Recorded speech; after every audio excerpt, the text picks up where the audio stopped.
ये online students आवाज आ रही है?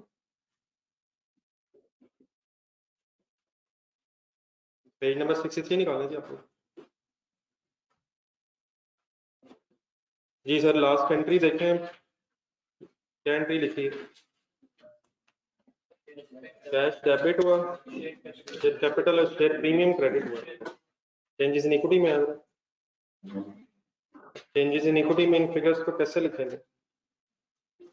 कैश तो डेफिनेटली करंट एसेट है, इसका यहाँ कोई काम नहीं है। शेयर कैपिटल के कॉलम में कितनी फिगर आ जाएगी? करने शुरू करना प्लीज।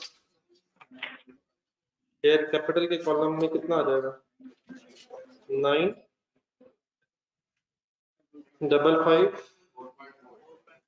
4.4 और प्रीमियम के कॉलम में आ जाएगा 7643.5।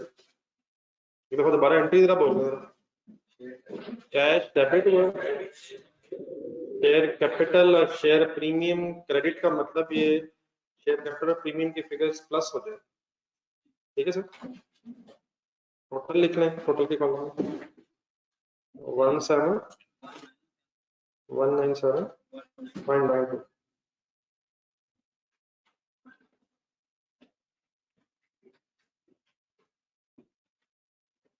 ठीक है सर, वाइंड अप करवा दें। क्वेश्चन देखें, एक आखिरी चीज क्या रहेगी? ढूंढना जरा।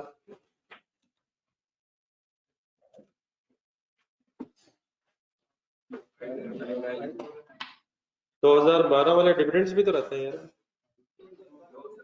2012 वाले डिविडेंड्स भी तो रहते हैं।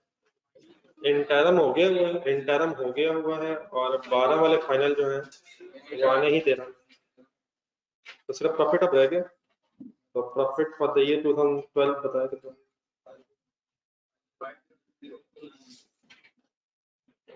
सेकंड पॉइंट में दिया था, पॉइंट नंबर 2 50 किस कॉलम में आएगा? प्लस करेंगे माइनस करेंगे? टोटल के कॉलम में भी आ जाएगा।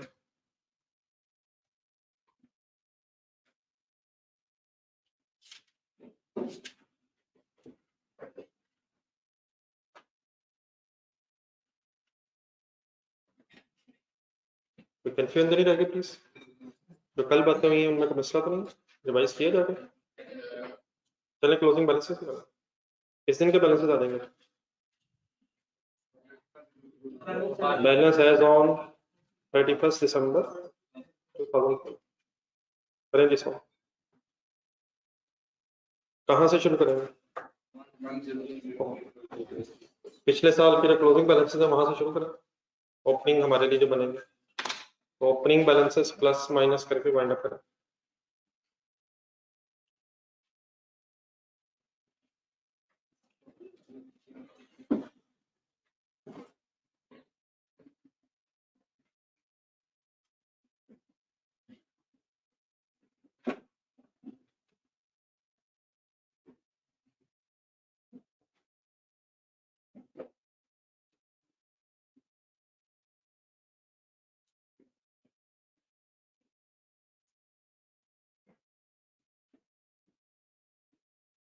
ये ऑनलाइन स्टूडेंट्स आप भी कंप्लीट करें। कंप्लीट हो गए जी, बताइए टोटल से मिलता है।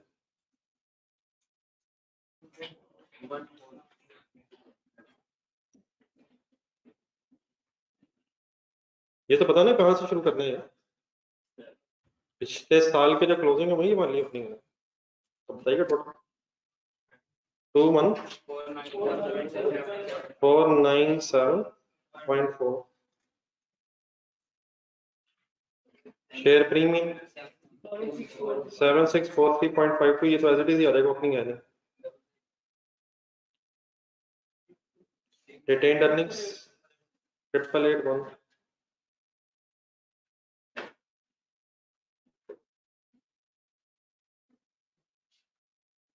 and finally total 38021.92।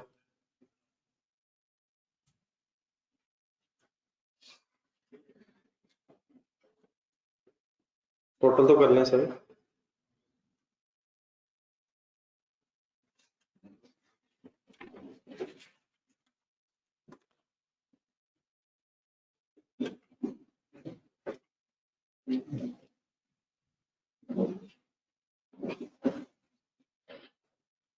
नहीं हो रहा टोटल,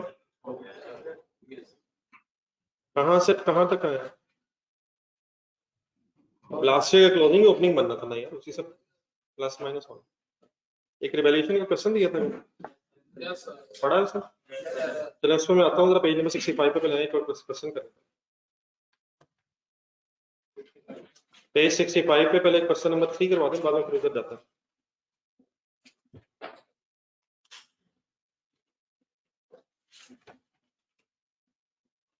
इस क्वेश्चन में जरा रिवैल्यूएशन की एंट्रीज आनी है बीच में, तो कल मैंने क्वेश्चन इसलिए दिया था कि जरा रिवाइज करना। आप लोगों ने बेटा किया क्वेश्चन, एक पॉइंट नंबर 47 पे दिया ऑनलाइन स्टूडेंट, ट्राई किया सर?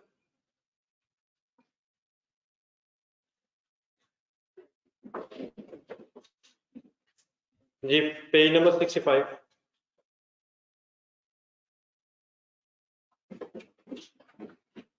फर्स्ट लाइन से शुरू करें। Following information pertains to AstraZeneca limited, और उसके लिए एब्रीविएशन बनाई गई है एएल। रिक्वायरमेंट में जान रहे हैं, prepare AL statement of changes in equity for the year ended 31st December 2020। नीचे एक ब्रैकेट भी दी हुई क्वेश्चन में, column for total and comparative figures are not required. अगर ये लाइन ना हो, ये ब्रैकेट्स ना हो, तो फिर आप डेफिनेटली टोटल का कॉलम भी बनाएंगे। और कल क्या बात हुई थी कि अगर इंफॉर्मेशन अवेलेबल है तो करंट ईयर के साथ साथ कंपैरेटिव ईयर भी बनाएंगे। तो 12 जरा जाए क्वेश्चन नंबर 1 के नीचे, पेज नंबर 63। पेज नंबर 63 के एंड में एक सेंटेंस कल पढ़ा था, अगर क्वेश्चन साइलेंट भी हो, ना भी उसने कंपैरेटिव मांगा हो statement of change in equity के सवालों में, लेकिन इंफॉर्मेशन अवेलेबल है कंपैरेटिव की, तो आप कंपैरेटिव बनाएंगे। लेकिन ऑब्वियसली अब जरा क्वेश्चन नंबर 3 पे, अगर एग्जामिनर कह रहा है कि नहीं रिक्वायर्ड है, तो फिर अब आप क्या क्या नहीं करेंगे? टोटल का कॉलम भी नहीं बनाएंगे और कंपैरेटिव फिगर्स भी डिस्क्लोज नहीं करेंगे। अगर ये ना लिखा होता तो आपने अगर एक से ज्यादा कंपोनेंट्स है टोटल भी करना, और इन्फॉर्मेशन अगर अवेलेबल है तो कंपैरेटिव भी बनाना है। अब रिक्वायरमेंट में जरा इवेंट दोबारा देख लें, 31 December 2020 जीरो एंड नंबर। अब अगर कंपैरेटिव नहीं बनाना तो बस कहां से शुरू करेंगे, किस डेट से? 1 जनवरी 2020 से शुरू करें, ठीक है? Statement of changes in equity में कितने कॉलम होते हैं? जितने आपके क्वेश्चन में इक्विटी के हेड्स हो। इक्विटी के हेड्स कौन कौन से होते हैं जो अभी तक आपको पता? 4 पता है फिलहाल, share capital, share premium, retained earnings और इवैल्यूएशन सरप्लस। टोटल भी हम बनाते अगर एक से ज्यादा कॉलम्स होते, लेकिन क्वेश्चन में रिक्वायर्ड नहीं। चले आप पॉइंट नंबर 1 से पढ़ो। शेयर होल्डर्स इक्विटी ऑन 1 जनवरी 2020, ये हमारी ओपनिंग है, देखना भी है 31 दिसंबर।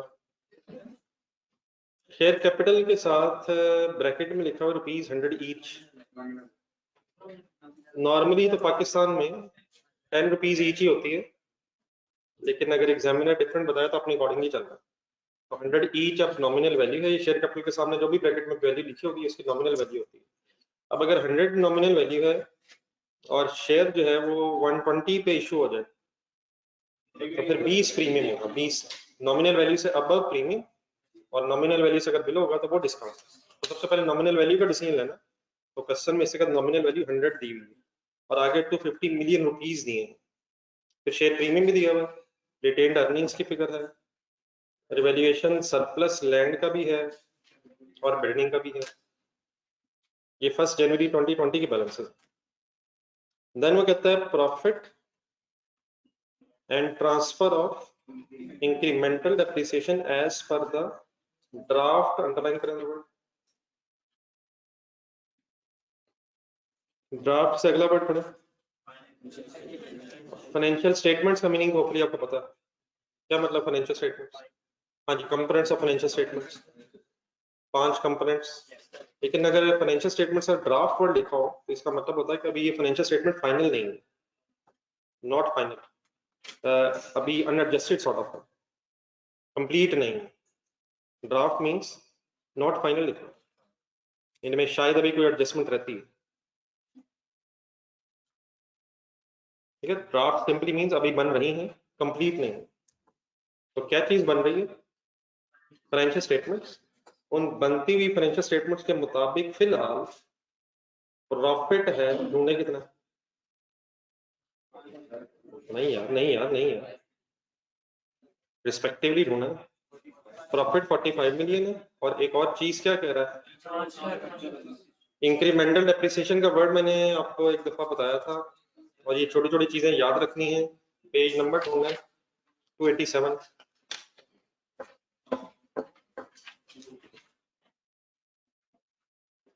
पेज नंबर 287, डी रिक्वायरमेंट के नीचे एक ब्रैकेट में आपने सेकंड लाइन अंडरलाइन की हुई है, इंक्रीमेंटल डेप्रिसिएशन, और साथ एक सेंटेंस भी शायद लिखा होगा और एक एंट्री भी लिखी होगी। जब रिवैल्यूएशन होती है और सरप्लस आ जाए तो एसेट की वैल्यू बढ़ जाती है। एसेट की वैल्यू जब बढ़ती है तो फिर कुछ एक्स्ट्रा डेप्रिसिएशन चार्ज होती है, और जितनी एक्स्ट्रा डेप्रिसिएशन चार्ज होती है वो सरप्लस से रिटेन्ड अर्निंग्स में ट्रांसफर होती है। उसको इंक्रीमेंटल लिखा हुआ, लेकिन असल में इसकी पूरी स्टोरी है, एसेट रिवैल्यू हुआ और सरप्लस आया, उसकी एंट्री क्या होती है? एसेट डेबिट हो जाता है, सरप्लस क्रेडिट एसेट पे आ जाता है। एसेट डेबिट होने का मतलब एसेट की वैल्यू बढ़ गई है। अब जब वो फ्यूचर में डेप्रिशिएट होगा तो फिर उसकी डेप्रिसिएशन भी पहले से ज्यादा चार्ज हो रही होगी, तो जितनी ज्यादा चार्ज हो रही होगी वो इंक्रीमेंटल डेप्रिसिएशन कहलाती है, और जितनी एक्स्ट्रा चार्ज होती है डेप्रिसिएशन उतनी ही अमाउंट सरप्लस से रिटेन्ड अर्निंग्स में ट्रांसफर भी हो रही होती है। तो इंक्रीमेंटल डेप्रिसिएशन का जब वर्ड आएगा तो आपके जहन में फाइनली सरप्लस डेबिट और रिटेन्ड अर्निंग्स क्रेडिट वाली एंट्री आनी चाहिए। पढ़ने मतलब वहां क्या लिखा था, ये पेज नंबर 287 कह रहा हूँ फिलहाल। इंक्रीमेंटल डेप्रिसिएशन प्लीज बार बार वर्ड आ जाना, अगर कभी ये वर्ड आए तो आपके जहन में कौन सी एंट्री आनी चाहिए? तो अब वापिस आए जरा पॉइंट नंबर 2 में। पॉइंट नंबर 2 में प्रॉफिट 45 मिलियन दिया हुआ, ऐसे ही है सर, और इंक्रीमेंटल डेप्रिसिएशन की ट्रांसफर की अमाउंट कितनी बताई गई है? 5 मिलियन की एंट्री बताएं, क्या करेंगे आप? इस तरह की काइंडली बातें आप रिवाइज रख के जहन में याद आनी चाहिए। बाकी कैसे लिखना वो मैं बताता हूँ, आगे चले पॉइंट नंबर 3, पेज नंबर 65 पे वापस आ गए। Dividends for the last 2 year दिए हैं, dividends for the last 2 years, 2019 का भी और 2020 का। 2019 और 2020 सेकंड कॉलम में लिखा हुआ है इंटरम कैश डिविडेंड और फाइनल बोनस डिविडेंड। इंटरम के साथ दोबारा एक स्टार लगा हुआ है, टेबल के नीचे स्टार एक्सप्लेन हुआ हुआ है। इंटरम वाले कब डिक्लेयर हुए हैं? फाइनल बोनस डिविडेंड कब डिक्लेयर हुआ है? वंस अगेन इंटरम के साथ उसने बताया हुआ है कि middle of the year declare हुआ है, फाइनल का ये तो बताया हुआ है किस किस साल के हैं, लेकिन इनकी डेट ऑफ डिक्लेरेशन अगर नहीं है तो 19 वाले 20 में और 20 वाले पे 2021 में डिक्लेयर हुए। ये बारह चीज रिपीट हो रही है, दोबारा पढ़ लेना क्या गिवन है। इन 2 सालों के डिविडेंड्स हैं, इंटरम भी दिए हुए, फाइनल भी है, लेकिन इंटरम कैश वाला दिया हुआ और फाइनल बोनस है, इंटरम के साथ स्टार एक्सप्लेन हुआ है। हाफ ईयरली काउंट्स इस केस में 31 दिसंबर वंस अगेन ईयर एंड, तो हाफ ईयरली का मतलब क्या हो जाएगा? 30 जून ही बनेगा करंट ईयर। आज पॉइंट नंबर 4, अब इस पॉइंट नंबर 4 में सारी रिवैल्यूएशन आ रही है और सब कुछ आपको पता है, काइंडली सही एडजस्टमेंट्स करवानी है। AL uses revaluation model for subsequent measurement of its land and buildings only. Subsequent measurement के 2 मॉडल्स हैं, कौन कौन से? क्या ये कंपल्सरी है कि अगर बिल्डिंग्स को रिवैल्यू करें तो मशीनों को भी करें? क्या ये जरूरी है कि व्हीकल्स भी रिवैल्यू हो? हाँ, ये जरूरी है कि अगर किसी क्लास का एक एसेट रिवैल्यू हो तो फिर सारी क्लास को रिवैल्यू होना चाहिए। पेज नंबर ढूंढना जरा 20, page number 22,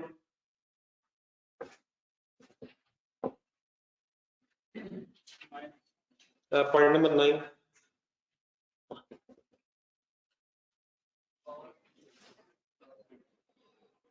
if an asset is revalued, then all assets मिल गए। पेज नंबर 22 एंड पे एक पॉइंट नंबर 9 लिखा हुआ, if an asset is revalued, then all the assets in the class of asset needs to be revalued. What is the meaning class of assets?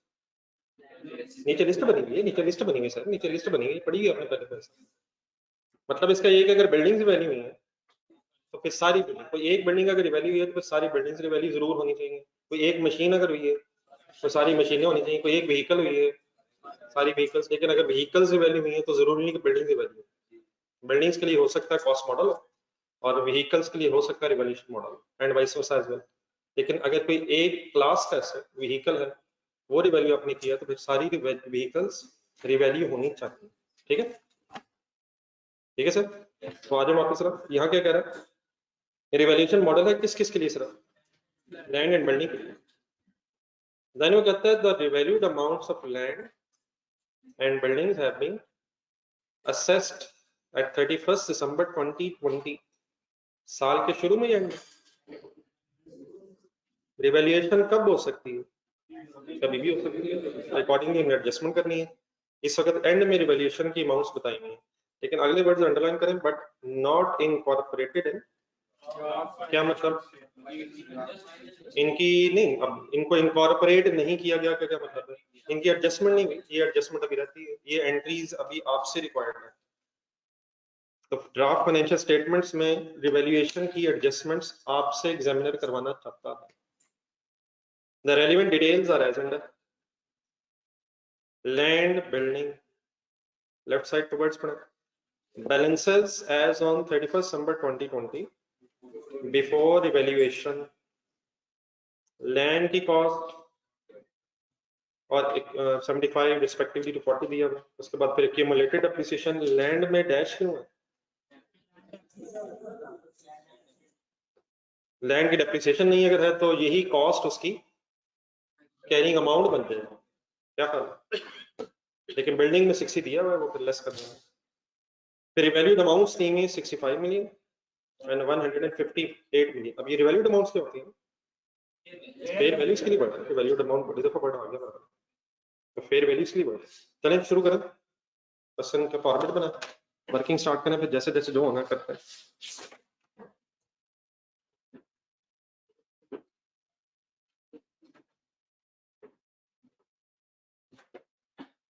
Ji business name लिखें,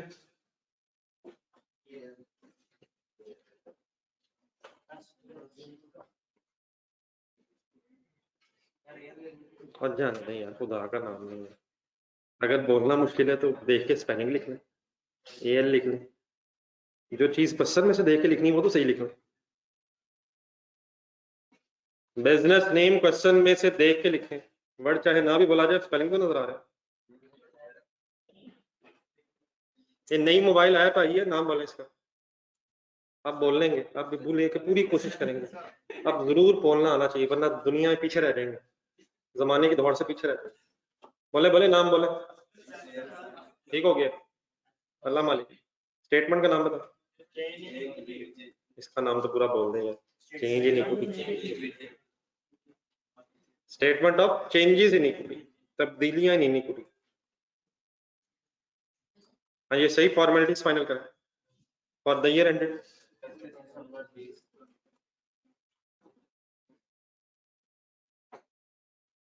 31st December 2020।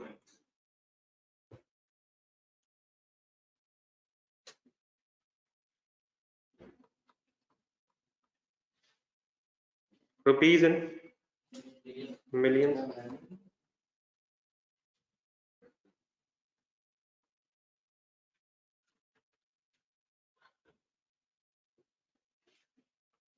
जी columns का decision है, question देखते हैं। ठीक है, share capital, share premium, retained earnings, अच्छा, revaluation surplus asset wise अलग-अलग नहीं बनना, कॉलम एक ही होगा। हाँ डेफिनेटली उसमें जितने सरप्लसेस हैं वो इकट्ठे होते हैं, मतलब कॉलम अलग-अलग नहीं, बिल्डिंग और इस तरह 4 ही मेन होंगे। टोटल क्यों नहीं बनाएंगे आज? क्योंकि रिक्वायर्ड नहीं है, वरना टोटल भी होना चाहिए। लेफ्ट साइड पे जगह रखे हैं, आपको आइडिया हो गया होगा। अच्छा एक सेकंड बोर्ड पे देखें, समटाइम्स हो सकता है आपके पास पेज पे सफिशिएंट जगह हो ना, तो ये शेयर कैपिटल ऐसे भी लिखा जा सकता है, अगर ऊपर शेयर लिख लें नीचे capital.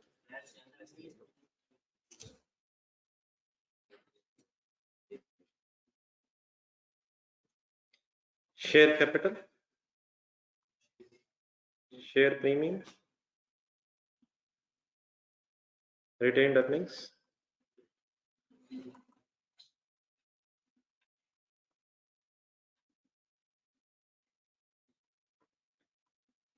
And revaluation surplus.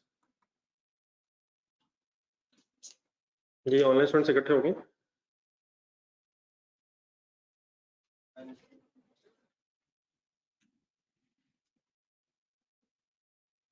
Ji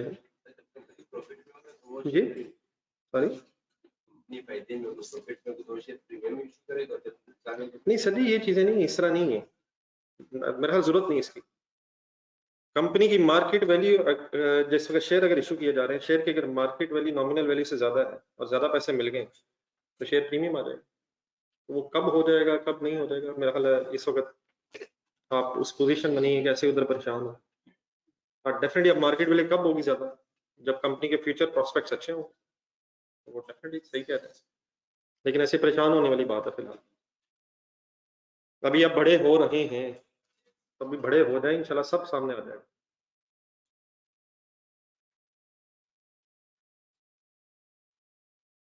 ji ready है जी, स्टार्टिंग पॉइंट बताएं।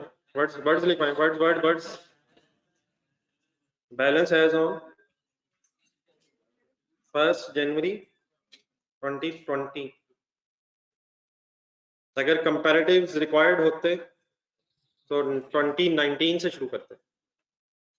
बैलेंसेस बताएं जी, अवेलेबल है, बोला फिगर्स। अब मिलियंस में फिगर्स हैं तो 50 मिलियन, 138 मिलियन, 142 मिलियन, और जो अलग अलग फिगर्स दिए हुए सिंपली प्लस करके लिख लें। 20 प्लस 25 या 25 प्लस 20।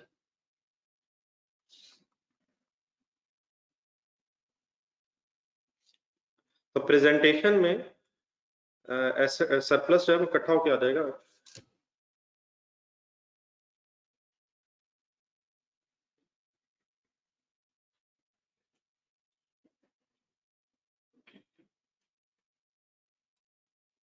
जी नोटेड।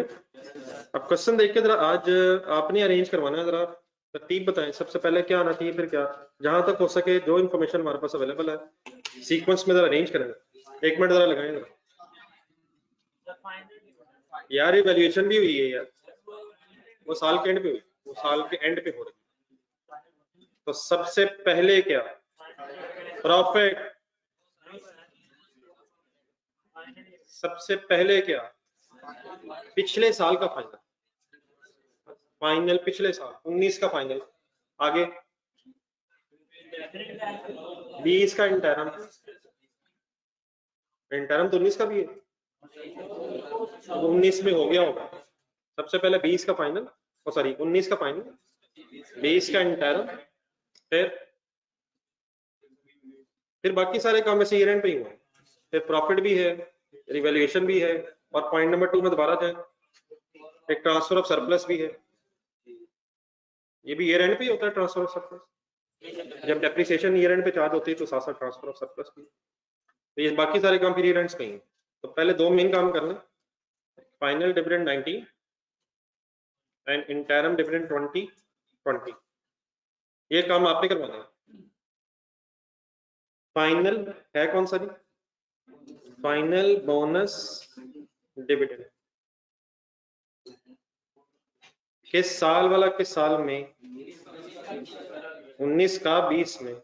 अगर डेट नहीं है डिक्लेरेशन की तो we assume after the balance sheet date होगा फाइनल, अगर आता है। वर्किंग करवाएं, रेट बताएं, रेट तो ढूंढ लो यार। 20%, 19 वाला 20%। डिविडेंड अगर परसेंटेज में दिया होगा तो किससे मल्टीप्लाई होगा? किस nominal value of share capital से, जो उस वक्त मौजूद था जिस वक्त डिविडेंड डिक्लेयर हुआ। कौन सी फिगर नजर आ रही है? 250 इंटू 20%, आंसर 50। डबल एंट्री ना, इस तरह नहीं, double entry. Dividend debit share capital credit, dividend debit share capital credit, जेन में रख के खुद से पोस्टिंग करो। लिख ले लिख ले लिख ले लिख ले लिख ले लिख ले लिख ले। बोनस शेयर्स की entry, dividend debit share capital credit, dividend चला गया रिटेन्ड अर्निंग्स में, 50 लेस हो गया, ऐसे ही, और शेयर कैपिटल क्रेडिट हो गया।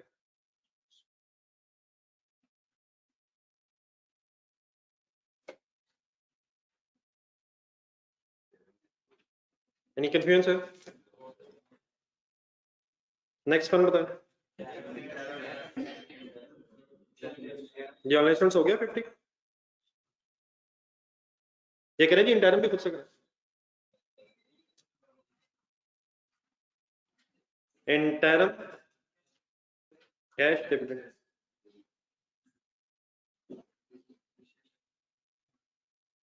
करें बच्चे।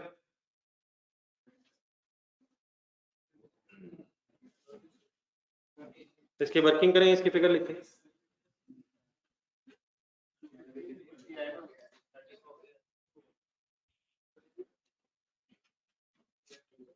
ये क्या फिगर आ रही है? 36 कैसे बना लिए यार? अब 300 कहाँ आ गया? 300 कहाँ से आ गया? If more than one dividend are on the same date, ये वो नहीं, ये वो नहीं, वो फाइनल था, ये इंटरम है। तो इंटरम अगर है तो 250 में पहले 50 ऐड हुआ, 300 हो गया, और मल्टीप्लाइड बाय रेट है। ये 20 का डिविडेंड हो रहा है, 20 का इंटरम। इसकी वर्किंग करें, वर्किंग 36 फिगर आ गई। अब इसकी पोस्टिंग करें, एंट्री बोल के अब ये कैश डिविडेंड है, डिविडेंड डेबिट। तो डिविडेंड डेबिट किस कॉलम में नजर आएगा? और पेएबल किस कॉलम में? वो यहाँ किसी कॉलम में नहीं, वो करंट लायबिलिटीज में जाएगा। लेकिन फिर टोटल में 36 आ जाएगा। अच्छा सॉरी, टोटल आएगा, रुक करेगा, आखिरी कॉलम टोटल ही आता है।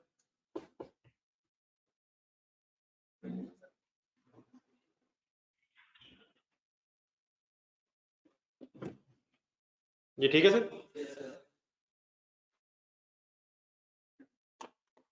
अब ईयर एंड पे आ जाए।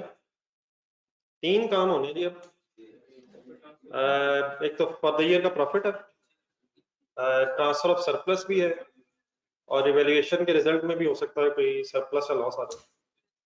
तो ये सारे काम ईयर एंड पे ही हैं, इनमें से ऊपर नीचे कोई हो जाए तो फर्क नहीं पड़ता। अब यहाँ लेकिन इवेल्युएशन करनी है, उसकी वजह क्या है? जरा पैराग्राफ में नीचे जाना। रिवैल्यूएशन में पहले क्यों करने लगा हूँ प्रॉफिट्स वगैरह से? हो सकता है रिवैल्यूएशन के रिजल्ट में कोई लॉस आ जाए, और अगर लॉस है तो उसने कहा जाना, फिर प्रॉफिट लॉस में। लेकिन सरप्लस भी वैसे पड़ा हुआ है, लेकिन अगर सरप्लस से ज्यादा लॉस आ गया तो फिर कुछ प्रॉफिट एंड लॉस में भी जाना। और वैसे भी पॉइंट नंबर 2 में दोबारा जाए, ड्राफ्ट फाइनेंशियल स्टेटमेंट्स है और एडजस्टमेंट भी रिक्वायर्ड है, तो हो सकता है कि प्रॉफिट की फिगर अभी सही फाइनल ना हो। तो नीचे जगह रखें जरा, आपको मतलब 5-6 लाइनें भी चाहिए, गिन के 5-6 छोड़ दें, बैलेंस भी करना 6-7 वर्किंग्स में। सारी रिवैल्यूएशन आपके सामने आने लगी है, मिस्टेक कोई नहीं करनी, आइडिया बस मैंने देना।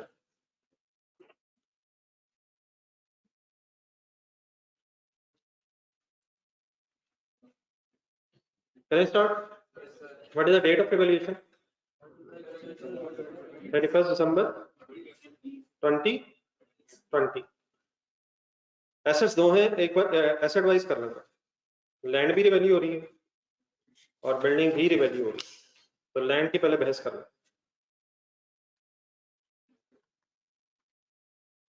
कॉन्सेप्ट सारा वही है, सही फाइनल करें ज़हन में। सबसे पहले कैरिंग अमाउंट कैलकुलेट करवा। ये कैरिंग अमाउंट किसे कहते हैं? डब्ल्यूडीवी किसे कहते हैं? कॉस्ट माइनस एक्यूमुलेटेड डेप्रिसिएशन, तो what is the cost 75, what is accumulated depreciation, तो अगर 0 है तो यही कॉस्ट कैरिंग अमाउंट।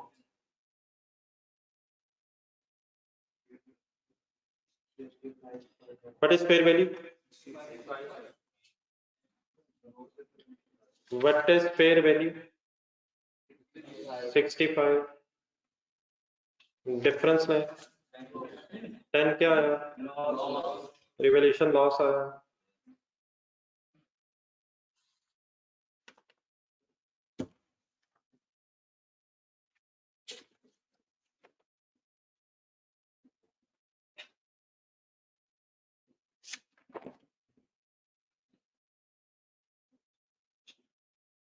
जी ठीक है जी, लेकिन इस लॉस की एंट्री करने से पहले पॉइंट नंबर 1 में जाए, एक एंट्री भी लिखना जरा, थोड़ी बात जरा सही में आ रही। लैंड का सरप्लस पड़ा सर जी, पड़ा है सर, कितना पड़ा है 25। अब अलग-अलग क्यों देखना, लैंड का लॉस बिल्डिंग के सरप्लस नेट ऑफ नहीं, सेम एसेट, तो 25 लॉस इज मोर देन या less than, loss is more than या लेस देन, एंट्री के बाद अलग साइड से शुरू कर रहे हैं, लैंड क्रेडिट 10 मिलियन और सारा सरप्लस से सेट ऑफ हो जाएगा, कितना, अभी भी सरप्लस 15 बच जाएगा, nothing will be in profit loss. क्या किससे एडजस्ट हो गया, लॉस सरप्लस से एडजस्ट हो गया, सरप्लस ज्यादा है, अभी भी 15 का 15 बचा रह जाएगा, और वो फिर कैसे आएगा वो भी आपके सामने मैं वर्किंग करता हूँ, बिल्डिंग की वर्किंग करता हूँ।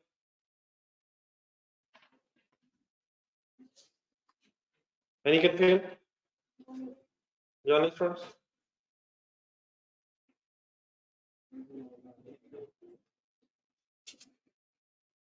Carrying amount 240 minus 60 180, fair value 158, difference 22, what is 22, revaluation loss, ये भी लॉस, why loss, दोनों केसेस में फेयर वैल्यू कम है, फेयर वैल्यू WDV से कम है।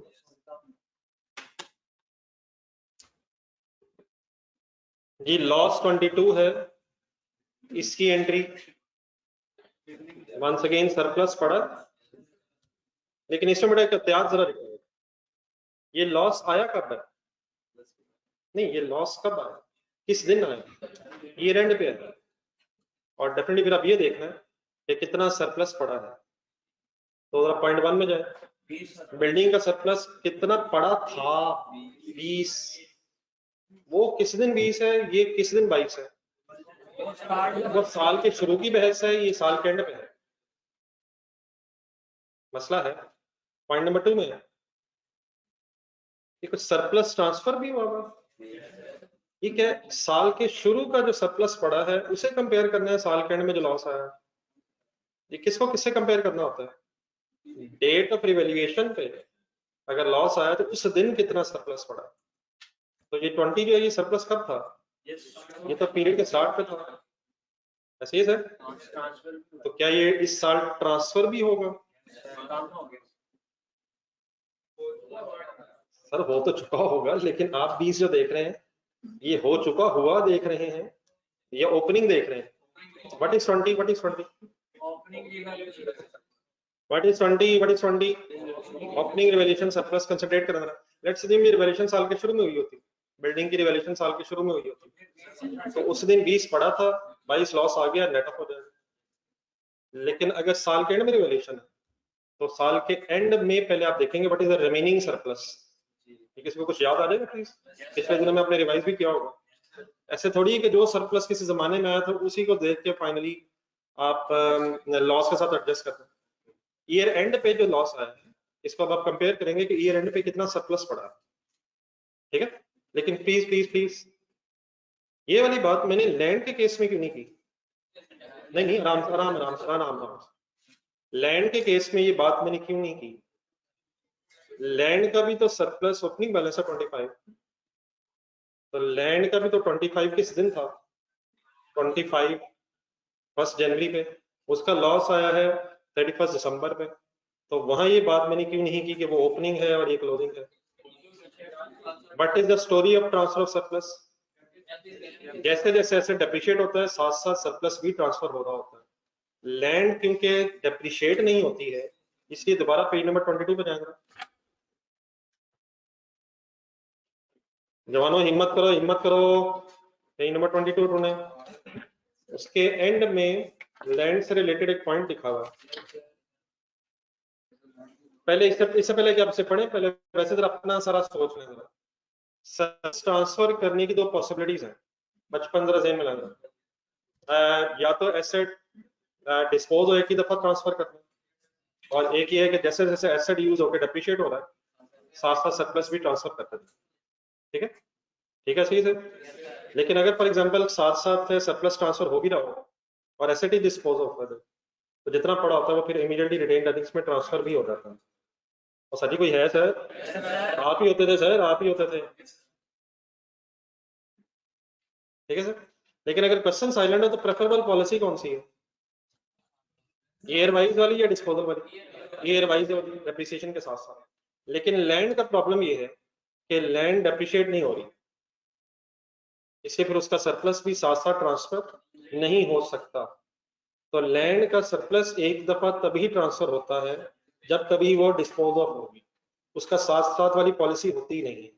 वो क्यों, क्योंकि वो डेप्रिसिएशन ही उसकी नहीं। तो आप इस कॉन्टेक्स्ट में जरा आखिरी लाइन पढ़े, पॉइंट नंबर 11 लिखा हुआ, इसको जरा हाईलाइट भी कर लें, दोबारा नजर पड़नी चाहिए इस पॉइंट पे जब भी कभी इधर है। As the land is not depreciated in normal circumstances, therefore its surplus is transferred at time of disposal। साथ साथ की बजाय लैंड का कब ट्रांसफर होता है, जब लैंड डिस्पोज ऑफ हो उसी वक्त पे ट्रांसफर होता है। तो वापस आए पेज नंबर 65 पे। अब मुझे आप बताएंगे कि जब लैंड की बारी आई तो मैंने उस वक्त फिर आपको क्यों नहीं कहा कि वो तो ओपनिंग है और ये एंड में आया, तो उसका वो 25 एंड में भी एज इट इज आ रहा होगा विदाउट एनी ट्रांसफर, क्योंकि लैंड एसेट डिस्पोज ऑफ भी नहीं हुई और डेप्रिशिएट। लेकिन बिल्डिंग डेप्रिशिएट होती है, बिल्डिंग डेप्रिशिएट होती है। तो पूरी बात सुनिएगा जरा कंसंट्रेशन से। यकीनन बिल्डिंग का सरप्लस पड़ा है, क्वेश्चन सामने रखना है। बिल्डिंग का सरप्लस था 22, 20 से 20 था साल के शुरू में। फिर पॉइंट नंबर 2 में है, वहां पे हमें एक ट्रांसफर की इंफॉर्मेशन भी है, और डेफिनेटली फिर ये किसकी ही ट्रांसफर होगी, क्योंकि लैंड का तो ट्रांसफर होना नहीं है भाई। इंक्रीमेंटल डेप्रिसिएशन की बेस पे बिल्डिंग का 5 पे ट्रांसफर है, विच मींस साल का जब एंड आ रहा होगा तो उस वक्त 15 सरप्लस रह गया है, और 15 सरप्लस के अगेंस्ट 22 का रिवैल्यूएशन लॉस आया। एक सेंटेंस रखा लिख लें बिल्डिंग की वर्किंग के नीचे, remaining revaluation surplus on the date of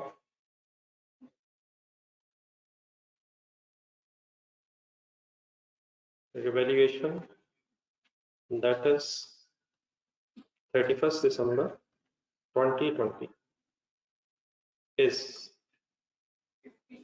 20 minus 5 is equal to 15.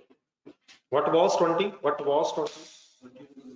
Opening balance of surplus of building. What is 5? Transfer of surplus. And what is 15? Remaining revaluation surplus.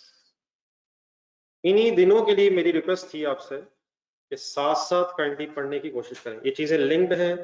अगर पिछला याद ना आए तो अगला क्वेश्चन भी खराब हो जाता है। बहरहाल मेरी किसी बात में अब कंफ्यूजन रह गई।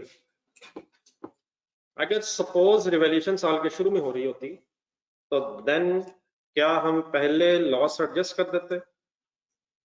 अगर साल के शुरू में रिवैल्यूएशन होती होती तो क्या 20 से ही लॉस एडजस्ट होता या ट्रांसफर करके एडजस्ट होता?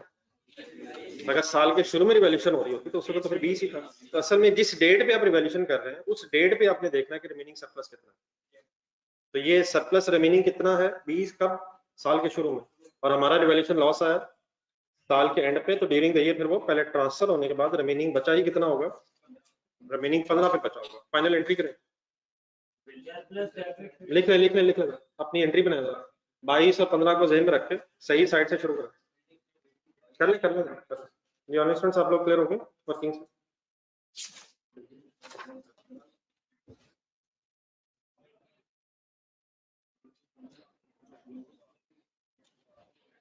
सही साइड का मीनिंग क्या है, एसेट बाय एसेट की तरफ से शुरू किया गया, तो लॉस आ रहा है building credit by 22, revaluation surplus debit bye 15 and 7 फिर रिवैल्यूएशन लॉस, अब प्रॉफिट एंड लॉस में भी जाना है, 7 ही बचता है। Any final confusion?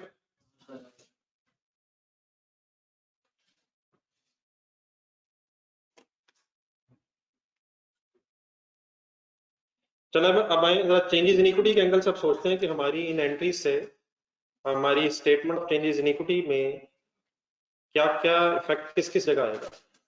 आ जाए जरा statement of change in equity.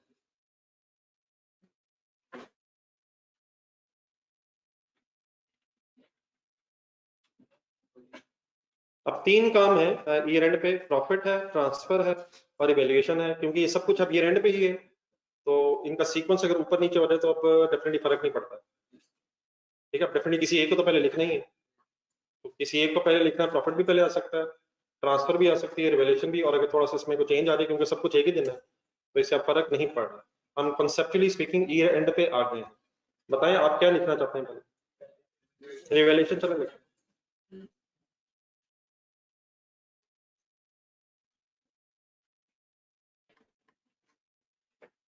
Revaluation का इफेक्ट आना statement of change in equity में, ये लाइन लिखना है, हेडिंग लिखना और एंट्री सामने रखना है।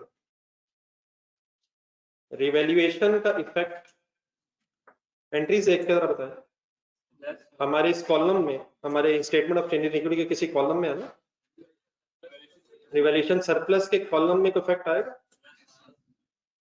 आएगा सर, एंट्रीज देखना जरा, किस किस एंट्री में आएगा। फर्स्ट एंट्री में भी 10 आएगा और सेकंड एंट्री में भी 15 आएगा। 15 10 भी डेबिट हो रहा है, 15 भी डेबिट हो रहा है, टोटल 25 हो जाए। मैंने टोटल इकट्ठा क्यों कर दिया है, क्योंकि सरप्लस का कॉलम एक ही है जिसमें लैंड और बिल्डिंग दोनों है। नहीं, मैं मेरी बात पूरी सुना, ये 10 क्या है 15 क्या है, बिल्डिंग का तो 22 है। ये सही जगह देखना, हम बिल्डिंग की कोई बहस नहीं कर रहे, लैंड की बात नहीं हो रही। सरप्लस डेबिट 10, नीचे वाली एंट्री में सरप्लस डेबिट 15, उसकी बहस होगी। तो total surplus debit bye 25, positive आएगा नेगेटिव आएगा? हिम्मत हिम्मत हिम्मत हिम्मत, नेगेटिव। यहाँ कोई एसेट अकाउंट्स नहीं बन रहे, वो जो भी लैंड अकाउंट होगा, बिल्डिंग अकाउंट होगी, उसमें भी इफेक्ट आएगा, वो अलग बहस है, वो चेंज इन इक्विटी का पार्ट नहीं है। ठीक है, ठीक है सर। देन रिवैल्यूएशन से रिलेटेड और कुछ नहीं आना यहाँ? नहीं, वो एक अलग बहस है, वो अलग है। रिटेन्ड अर्निंग्स में ट्रांसफर होनी, ट्रांसफर है, लेकिन रिवैल्यूएशन वाली एंट्री से ये बात खत्म होगी। प्रॉफिट लिखना पहले, प्रॉफिट किस साल वाला, फॉर द ईयर कौन सा सर जी, 2020 ढूंढे कहीं। अब ये 45 है, खैर ये बस ढूंढे कहाँ है 45, ये 45 जो है, क्या ये फाइनल प्रॉफिट है? क्या इस प्रॉफिट में भी आपकी कोई एडजस्टमेंट है? दोबारा एंट्रीज में जाएं, तो रिवैल्यूएशन की एंट्रीज की आपने, क्या इस प्रॉफिट में भी आपकी कोई एंट्री से एडजस्टमेंट हो रही है? ढूंढे ढूंढे ढूंढे ढूंढे देख के बताएं कहाँ हो रही है। 7 ढूंढे जरा, 7, क्या 7 का जो लॉस है वो इस प्रॉफिट को अफेक्ट करेगा, बढ़ा देगा, प्लस कर दूं या माइनस कर दूं? तो -7 मींस फाइनली 38 का प्रॉफिट रिटेन्ड अर्निंग्स के कॉलम में, that was draft profit. And point number 4 was saying कि अभी ये एडजस्टमेंट रहती है, तो आपकी इस रिवैल्यूएशन के एडजस्टमेंट से वो जो ड्राफ्ट प्रॉफिट है, जो फाइनल नहीं था, अब फाइनल होकर 38 पे लग जाएगा। पूरा लॉस प्रॉफिट एंड लॉस में जा रहा है, या जब बैलेंसिंग फिगर है बस वो प्रॉफिट लॉस में जा रही है, बाकी किधर जा रही है फिगर्स, वो सरप्लस से एडजस्ट हो गई। तो 25 टोटल 25 10 जमा 15 सरप्लस से एडजस्ट हुआ, और 7 का जो लॉस का इफेक्ट है वो फिर प्रॉफिट लॉस में जब जाएगा तो आपका प्रॉफिट 7 से कम हो जाएगा। ठीक है sir, anything else sir? Yes sir, एक चीज रहती है, कम हो क्यों नहीं, एक चीज रहती है, एक सरप्लस भी तो ट्रांसफर हुआ तो उसका इफेक्ट नहीं आना, सरप्लस ट्रांसफर का इफेक्ट आना है सर। कहाँ कहाँ कहाँ कहाँ भाईजान, कहाँ कहाँ ट्रांसफर ऑफ सरप्लस?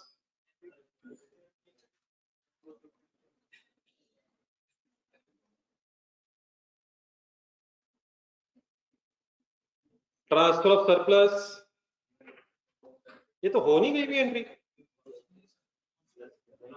हम ओपनिंग से नीचे आ रहे हैं ना, ओपनिंग से एंड तक आ रहे हैं, तो कहाँ कहाँ आएगी फिगर, कितनी आएगी?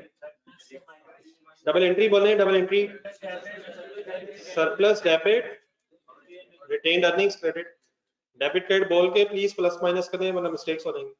कहाँ डेबिट कहाँ क्रेडिट?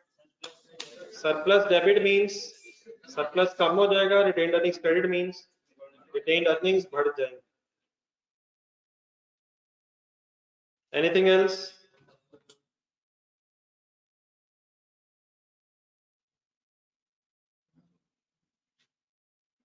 वाइंड अप करने फाइनली क्या रह गया, वर्ड्स बोले balance as on 31 December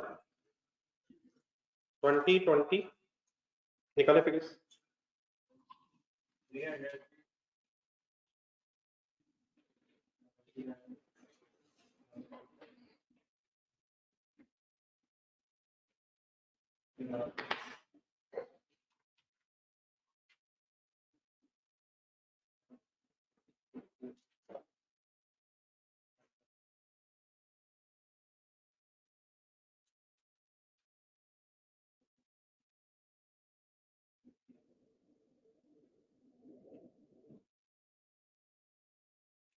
ji sir, first column 300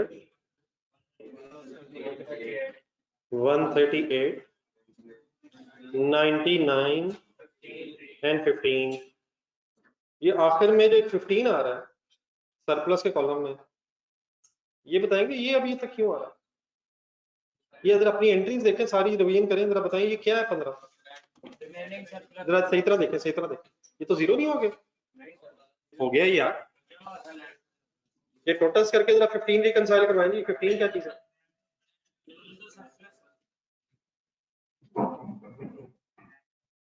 fifteen क्या है, 15 क्या है? लैंड के सरप्लस को रिकंसाइल करें जरा मेरे साथ, ओपनिंग सरप्लस लैंड का कितना था? 25, 10 एडजस्ट हुआ तो 15 उसका बचा हुआ था, बिल्डिंग का भी तो बचा हुआ है, बिल्डिंग की स्टोरी फाइनल करें, ओपनिंग क्या था 20, उसमें से 5 ट्रांसफर होके रह गया था 15, और 15 सारा खत्म हो गया, तो ये अब लॉस से 15 सारा एडजस्ट हो गया था, तो ये जो फाइनली 15 रह गया है ये लैंड वाला 15 का सरप्लस रह गया, विच मीन्स अगर लैंड फ्यूचर में कभी दोबारा रिवैल्यू हो और लॉस आ जाए तो up to the extent of 15 adjust हो सकता है, लैंड का या बिल्डिंग का, और अगर बिल्डिंग का कोई लॉस आए तो उसका अब सरप्लस नहीं है, वो फिर प्रॉफिट लॉस में ही जाए। आई होप कि बात क्लियर होगी प्लीज।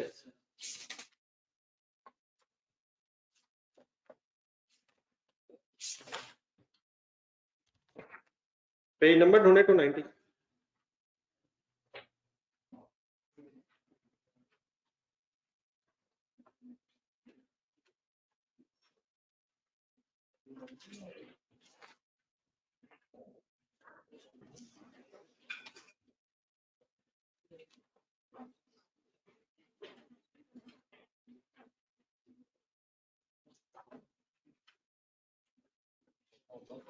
पेज नंबर 290 कैंडी ढूंढे, एक पर्सन वेडनेसडे लिमिटेड के नाम से जी, ऑनलाइन स्टूडेंट से इकट्ठे प्लीज।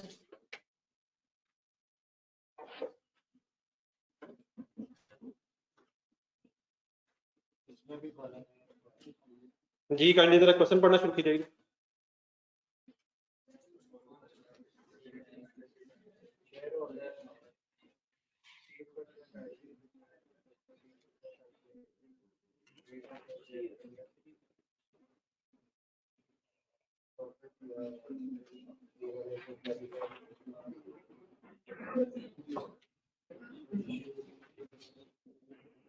ये रिक्वायरमेंट में सॉरी एक मिनट जाएगा तो 30 जून 19 है, 30 जून 19 स्टार्टिंग पॉइंट क्या बनेगा?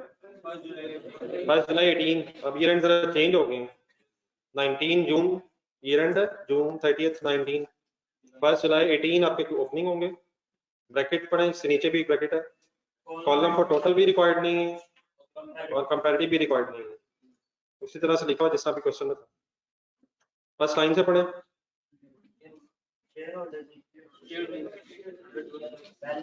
1 जुलाई 18 मींस ओपनिंग बैलेंसेस दिए हुए हैं।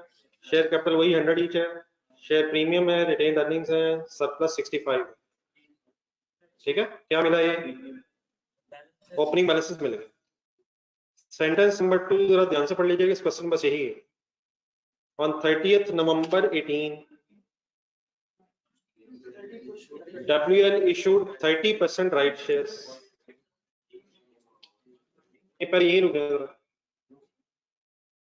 30th November 18 पे राइट शेयर्स की वर्किंग कल की थी हमने, वहां जरा फ्रैक्शन थी, यहाँ परसेंटेज में दिया हुआ।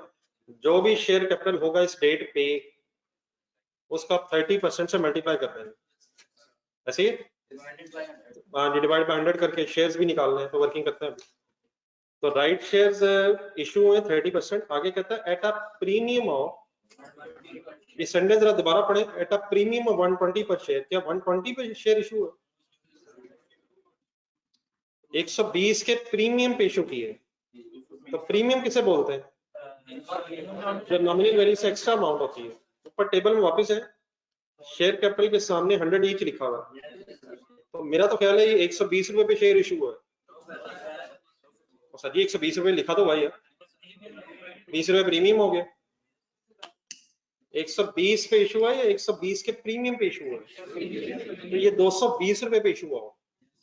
अगर 100 रुपए नॉमिनल वैल्यू है और 120 रुपए के प्रीमियम पे इशू किया हमने, तो प्रीमियम उस अमाउंट को बोलते हैं जो नॉमिनल वैल्यू से ज्यादा होती है। तो अकॉर्डिंग टू क्वेश्चन फिर ये 220 रुपए पे शेयर इशू होगा, 100 शेयर कैपिटल है और 120 का फिर प्रीमियम है। तो सेंटेंस अंडरलाइन कर लें, एट अ प्रीमियम, 120 पे या 120 के प्रीमियम पे, और premium means more than nominal value. तो नॉमिनल वैल्यू 100 है, देयरफॉर समझ आ गई प्लीज? कितने पे इशू होगा? डिविडेंड वैसे दिए हुए और इंटरम का स्टार लगा हुआ है, declared with half yearly accounts है, प्रॉफिट दिया हुआ है। लास्ट सेंटेंस पढ़े मेरे साथ, revaluation surplus arising during the year 35 मिलियन। बताएं entry entry entry. Surplus arising during the year, कोई एसेट डेबिट हुआ होगा, सरप्लस के कॉलम में क्रेडिट फिगर आ जाएगी। Whereas transfer of incremental depreciation क्या चीज होती है जी? 9 की एंट्री पूरी बोले। अब ये वर्ड याद रखते हैं, बार बार रिपीट हो रहा है। 9 की entry surplus debit, retained earnings credit. आए मेरे ख्याल 5-10 मिनट से ज्यादा नहीं लगने चाहिए, मुकाले काम घर के लिए कुछ और देता हूँ।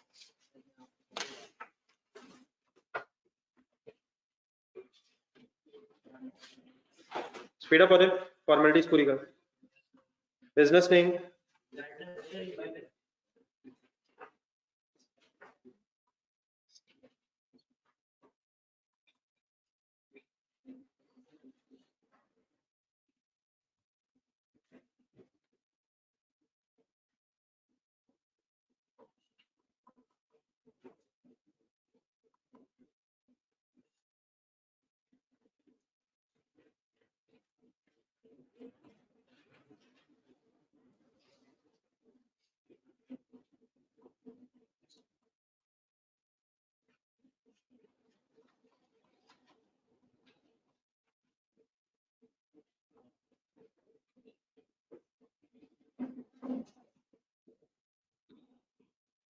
कॉलम्स का डिसीजन है।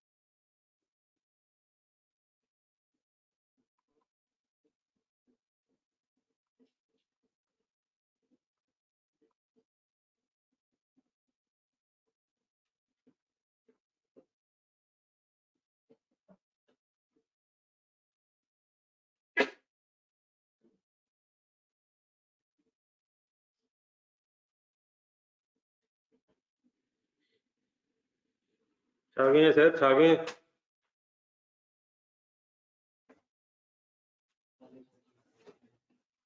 सवाल तो होता ही रहता है।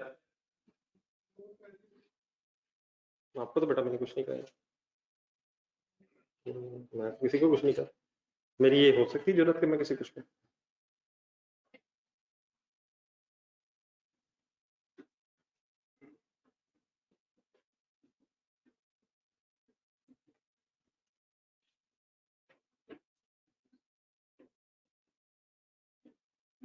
जी स्टार्ट नहीं, कंपैरेटिव्स आर, अगर रिक्वायर्ड होता है तो स्टार्टिंग पॉइंट बोलो जरा सोच कर। कंपैरेटिव का मतलब क्या होता है? पिछला अकाउंटिंग ईयर, तो जरा 30 June year end, current accounting year start होगा 1 जुलाई 18 पे। अगर कंपैरेटिव बनाना होता तो 1 जुलाई 17 हो जाना। ठीक है, कंसंट्रेट करते रहे जरा। तो बैलेंस एज ऑन 1 जुलाई 18 गिवन है, ढूंढे।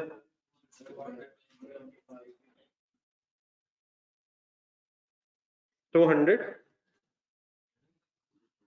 शेयर कैपिटल 200, अपना अपना अपना अपना 85 retained earnings 124 and revaluation surplus 65।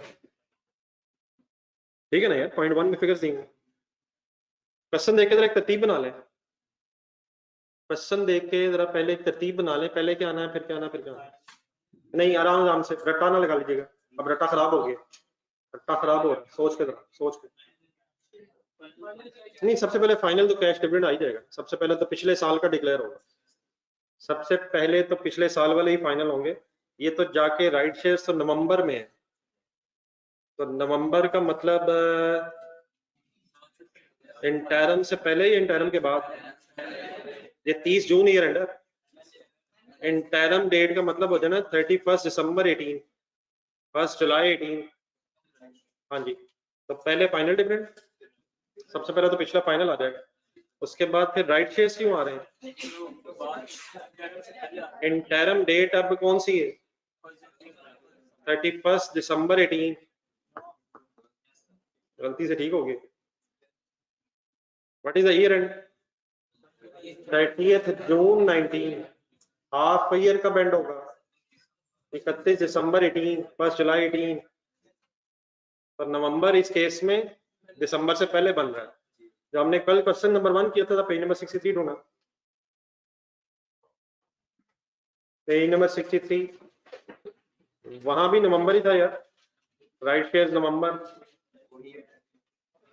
नवंबर 30 नवंबर, लेकिन वहां ईयर एंड 31 दिसंबर थे, तो ईयर एंड 31 दिसंबर होने की वजह से मिडिल ऑफ द ईयर 30 जून बन रहा था, तो जून के बाद था वो। ठीक है, तो अब इस केस में वापस आ जाए, पहले final bonus, sorry final cash dividend, उसके बाद राइट शेयर्स, फिर उसके बाद इंटरम, और बाकी चीजें फिर ईयर एंड पे, प्रॉफिट भी है, सरप्लस भी है, ट्रांसफर भी है। आ जाए, अब सीक्वेंस बना लें प्लीज, बाकी एक एक नजर देख के जरा अकॉर्डिंगली एडजस्ट करना है। फाइनल कैश डिविडेंड,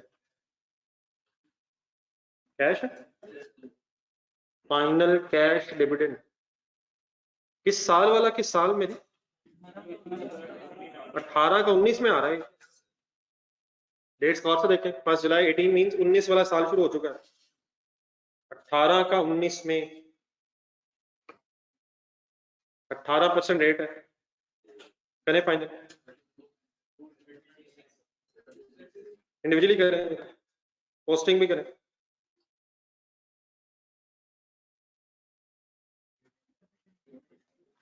$200 ठीक है। If dividend is given as a percentage, then multiply the percentage with the share capital, which is at the time of declaration of dividend. ये 36 बन जाएगा, एंट्री बोल के कीजिएगा, dividend debit, payable credit, cash dividend के against payable आना है, और payable is nothing to do with statement of changes in equity, retained earning में बस लेस नजर आएगा। फाइनल हो गई अभी बातें। Next one, issue of right shares heading बनाए,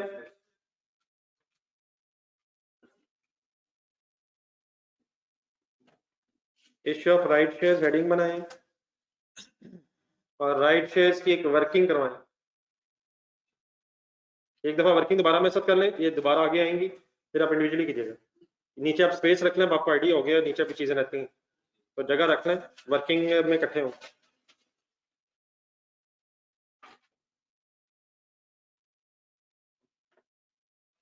एक दफा दोबारा इसका तरीका मेरे साथ रिवाइज कीजिएगा जरा। राइट शेयर्स, हाँ जी एक मिनट, राइट शेयर्स की अगर वर्किंग करनी है तो सबसे पहले आपने ढूंढना क्या है, आपने 30 नवंबर का पहले शेयर कैपिटल ढूंढना है, और ये शेयर कैपिटल आपको मिलेगा आपके शेयर कैपिटल के कॉलम से। तो जाए जरा शेयर कैपिटल के कॉलम। अभी तक 200 ही क्यों है? क्योंकि इससे पहले कोई मूवमेंट नहीं है, कोई मूवमेंट नहीं है, कैश डिविडेंड था, उसका इफेक्ट कैपिटल पे होता ही नहीं है। तो गौर से जरा सुनिएगा। हाँ जी, कल वाली जरा वर्किंग सामने रखे रजिस्टर में खोल के जरा। हाँ जी, क्वेश्चन नंबर 1 में जो कल हुई थी, वहां मुझे प्लस माइनस करके शेयर कैपिटल निकालना पड़ रहा था। यहाँ क्योंकि मूवमेंट ही नहीं है इसलिए 200 एज इट इज हो गया। आप लेकिन उसके बाद आगे चले जरा, आपकी कल फिगर आई होगी मेरा ख्याल है प्लस करके 119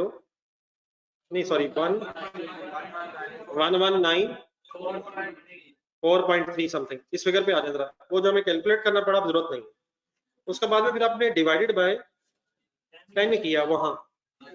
इसका मकसद ये था ताकि शेयर कैपिटल पहले शेयर्स में कन्वर्ट हो, शेयर कैपिटल शेयर्स में कन्वर्ट हो। वहां नॉमिनल वैल्यू 10 रुपए थी, यहाँ 100 रुपए अगर है तो 200 मिलियन रुपीज है, डिवाइड बाय 100 अगर करूंगा तो 2 मिलियन क्या है, 2 मिलियन शेयर्स है at the time of issue of right shares. तो बात पूरी कर लो एक मिनट में। तो सबसे पहला काम क्या होता है राइट शेयर्स के लिए कि आप नंबर ऑफ शेयर्स तक पहुंचे जो राइट शेयर से पहले मौजूद है। तो डिवाइड बाय 100 क्यों किया मैंने, क्योंकि नॉमिनल वैल्यू इस वक्त 100 है। ठीक है, अब परसेंटेज ढूंढे। कल फ्रैक्शन थी 4/5, आज फ्रैक्शन की वो भी 80% से सॉल्व हो सकता था, लेकिन आज उसने फ्रैक्शन देने की बजाय सीधी परसेंटेज दे दी है। तो multiplied by 30% which means 0.6 million right shares, 0.6 million right shares final है। फिर कल क्या किया था, कल वाली वर्किंग देखें, जब ये शेयर आया था तो मल्टीप्लाइड बाय 10 ने लेता, नहीं वो तो हो गया ना, फिर जो होना था 4/5 कर लिया, फिर मल्टीप्लाइड बाय 10 ने लेता और 8 लेता, वहां 18 रुपए पे एक शेयर इशू हुआ था। यहाँ जरा काइंडली बताएं क्या करूंगा, मल्टीप्लाइड बाय 100 लेता और मल्टीप्लाइड बाय 20 लेता, या 120 दोबारा फाइनल करें क्या है, ये प्रीमियम ही है, प्रीमियम ही 120 है। तो 100 लेता ताकि शेयर कैपिटल आ जाए और 120 लेता ताकि शेयर प्रीमियम। अब लिखें और फाइनल अमाउंट के साथ फिर एक एंट्री भी अपने खुद से लिखनी होती है। हाँ ये फिगर्स कंप्लीट कर लेना, नहीं पहले वर्किंग में कंप्लीट करना, वर्किंग में लिखना। तो पहले प्लीज बात समझ लिया करें ताकि नेक्स्ट क्वेश्चन में फिर खुद से भी कोशिश की जा सके।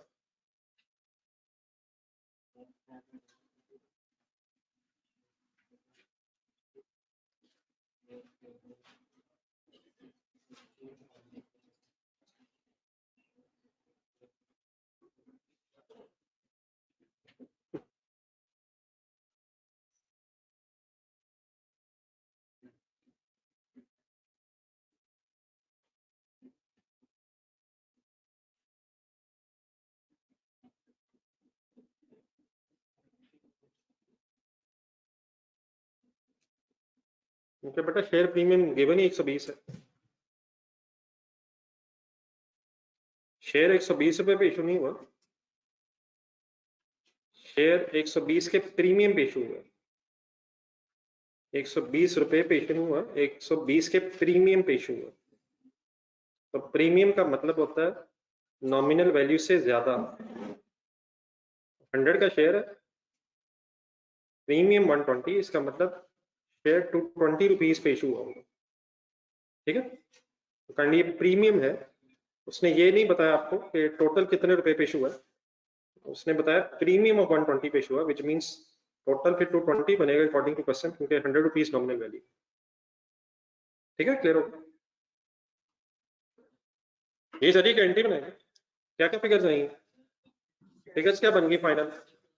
0.6 million, नहीं 0.6 million into 100 means 60 million and 72 million। हाँ जी, एंट्री लिखिए अपनी अपनी। Share capital credit 60, share premium credit 72, and दोनों को मिला के टोटल कितना कैश आया होगा, तभी शेयर कैपिटल के बाद शेयर प्रीमियम बना। अब वर्किंग कर लिया करेंगे, ये वर्किंग तरह देख के बताएं। 200 क्या है इन फिगर्स के अंदर, नाम बताएं किस दिन का शेयर कैपिटल। जिस दिन राइट शेयर इशू होंगे उस दिन का आप शेयर कैपिटल लेंगे 200 मिलियन, आपको शेयर कैपिटल के कॉलम से मिल जाया करेगी फिगर। फिर डिवाइड बाय क्या किया करेंगे, नॉमिनल वैल्यू पर शेयर, क्वेश्चन देख के ढूंढ लिया करेंगे। उससे क्या आ जाएगा फिर आपके पास, number of shares before right shares, फिर मल्टीप्लाइड बाय फ्रैक्शन या परसेंटेज जो भी गिवन हो to get the number of right shares, फिर number of right shares multiplied by nominal value and premium और डिस्काउंट इफ एनी, जो भी इसमें सिचुएशन। ये पोस्टिंग करें इसकी, statement of changes in equity में किन कॉलम्स में ये फिगर्स आएंगे, करें फाइन अपने हाथ से लिखे, कैसे आएंगे, प्लस करेंगे माइनस करेंगे। कैश की बहस नहीं है इस स्टेटमेंट में। शेयर कैपिटल में 60 आएगा और शेयर प्रीमियम में 72 हो जाएगा। दोनों फिगर्स पॉजिटिव क्यों हैं? शेयर कैपिटल भी क्रेडिट है, शेयर प्रीमियम भी क्रेडिट है, शेयर कैपिटल प्रीमियम क्रेडिट होके बढ़ रहा है। गेम आगे बढ़ा, इकट्ठे यहाँ पे इंटरम की वर्किंग करें।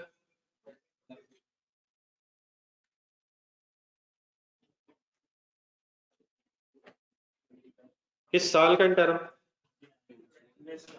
इंटरम बोनस है, इंटरम कैश है? हिम्मत करें, हिम्मत करें। इंटरम कैश भी तो है। अब 18 का था तो 19 का 19 में इंटरम बोनस डिविडेंड 2019। खुद से फाइनल करें फिगर और एंट्री भी करें।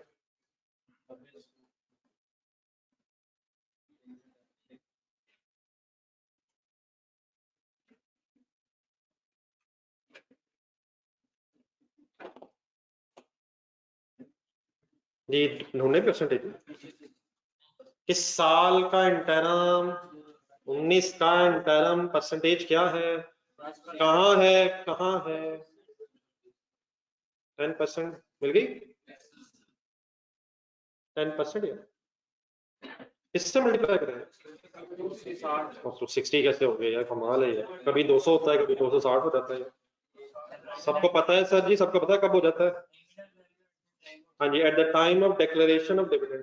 अब जब ईयर 6 मंथ गुजरे होंगे तो राइट शेयर्स भी इशू हो चुके हैं। तो 200 प्लस 60 मल्टीप्लाइड बाय 10%, 26 एंट्री बोले और पोस्टिंग करें। डिविडेंड डेबिट, रिटेन अर्निंग से माइनस हो जाएगा और share capital credit, share capital में प्लस हो जाएगा।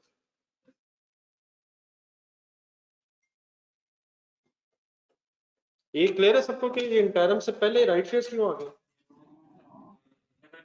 क्योंकि उनकी डिक्लेरेशन डेट, उनकी इश्यूएंस डेट पहले है, कल बाद में क्यों थे? तो ये डेट वाइज अरेंजमेंट हो रहा है, डेट वाइज अरेंजमेंट करने की कोशिश हो रही है अकॉर्डिंग टू द क्वेश्चन, जितना हमारे लिए पॉसिबल है। वाइंड अप करें सर। 3 चीजें रहती हैं, प्रॉफिट रहता है, सरप्लस रहता है और ट्रांसफर रहता है। तो अब इसमें ऐसा ये नहीं बताया हुआ कि एडजस्टमेंट हमने करनी है, उसे फिगर्स देनी है, आपने शायद प्लेस ही करनी है। बताएं सबसे पहले क्या लिखा है? अच्छा ये वाला, ये इतना वो इंपॉर्टेंट भी नहीं है, अगर थोड़ा सा ऊपर नीचे हो जाए तो खैर है, मतलब मीन्स से अब इसे रट्टा भी लगाने की जरूरत नहीं है। फॉर एग्जांपल अगर पहले प्रॉफिट लिख लें, ट्रांसफर लिख लें और रिवैल्यूएशन, क्योंकि हमारे पास इंफॉर्मेशन नहीं है इसलिए शायद एंड में ही सब कुछ है, तो अगर ऊपर नीचे हो जाए कुछ लाइन एंड में तो इससे फर्क नहीं पड़ता। क्या लिखूं? चलो रिवैल्यूएशन चले, अगर आपके जहन में आ गया, पहले भी रिवैल्यूएशन लिखी। जी रिवैल्यूएशन सरप्लस है लॉस है? रिवैल्यूएशन राइज हुआ है, कहाँ कितना लिखा? रिवैल्यूएशन सरप्लस के कॉलम में 35 positive negative?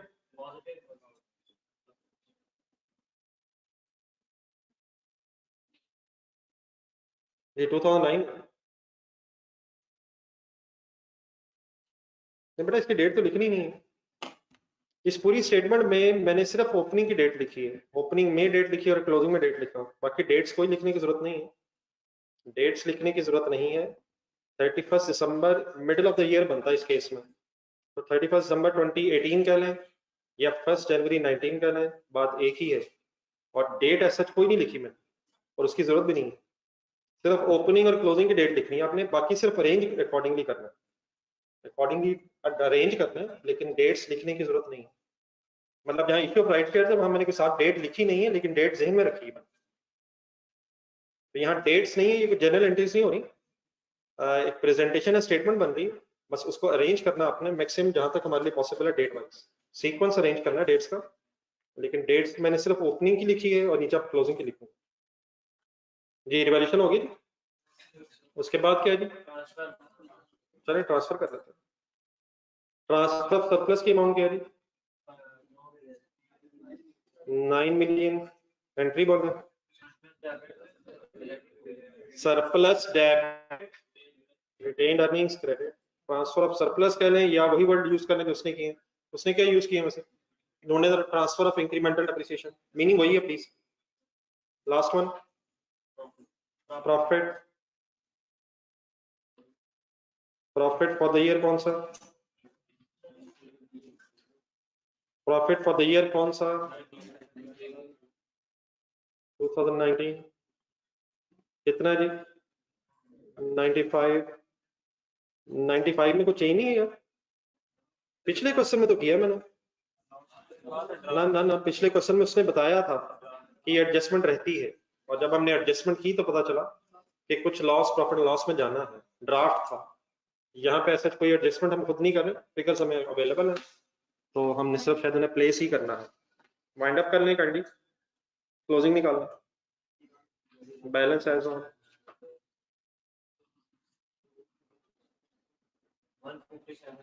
Balance as on 31 दिसंबर 2000 सॉरी 30 जून 2019।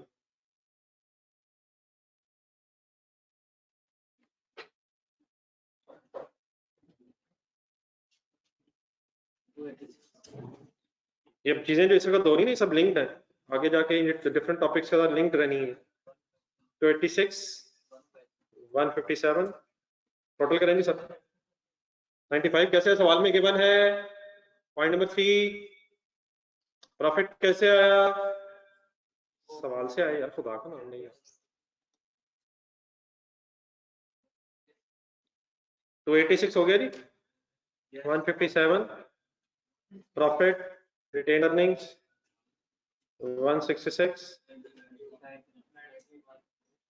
मेजोरिटी आज तीसरी दफा balance as on year end लिखने लगे बोर्ड से देख के, और उठ उठ के आप देखने लगे। तीसरा सवाल है जिसमें हमने बैलेंसेस देख के बोर्ड से लिखने की कोशिश की है। 91 बोर्ड से ही देख लें भाईजान। गुड एफर्ट बहरहाल, अच्छी बात है, गलती की कोई मसला नहीं, ठीक होगी। 9 माइनस नहीं किया तो करना था ना, कोई मसला।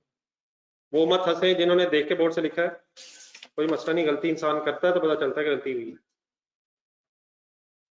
पेज नंबर 292 पे आ रहा है।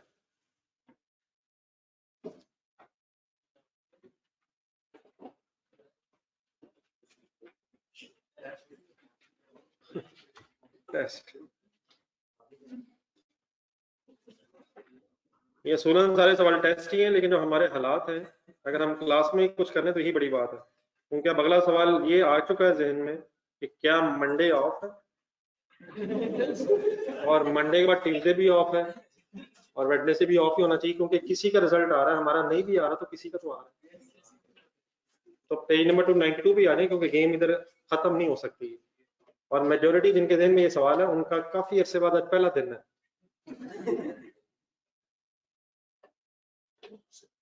जी सर, क्वेश्चन नंबर 1 ये जो लिखा हुआ है पेज नंबर 292 पे, जी वो ऑनलाइन पढ़ रहे थे सारा। पेज नंबर 292 पे जो क्वेश्चन है ये बाकी सारा आपने खुद पढ़ना है, मेरे साथ आपने सिर्फ एक पॉइंट नंबर 2 पढ़ना है और उसकी बेस पे फिर ये क्वेश्चन आप इंडिविजुअली अटेम्प्ट कर सकते हैं। फुल कंसंट्रेशन पॉइंट नंबर 2 में है। Installation of, concentrate, installation of an assembly plant was completed in December 2013। नीचे जरा एक मिनट जाए, एंड में जरा जाइए।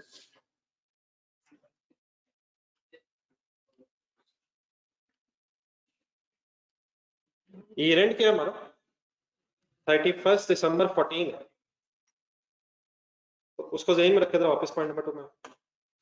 एक असेंबली प्लांट हुई है जिसकी इंस्टॉलेशन कंप्लीट हुई है 31 दिसंबर, sorry December 13, in December 13 at a cost of 60 million and is ready for use on 1st February 14,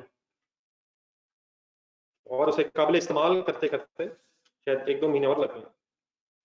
However, depreciation for the year ended 31st December 14 amounting to rupees 4.5 billion was worked out from date of production, that is 1st April 2014।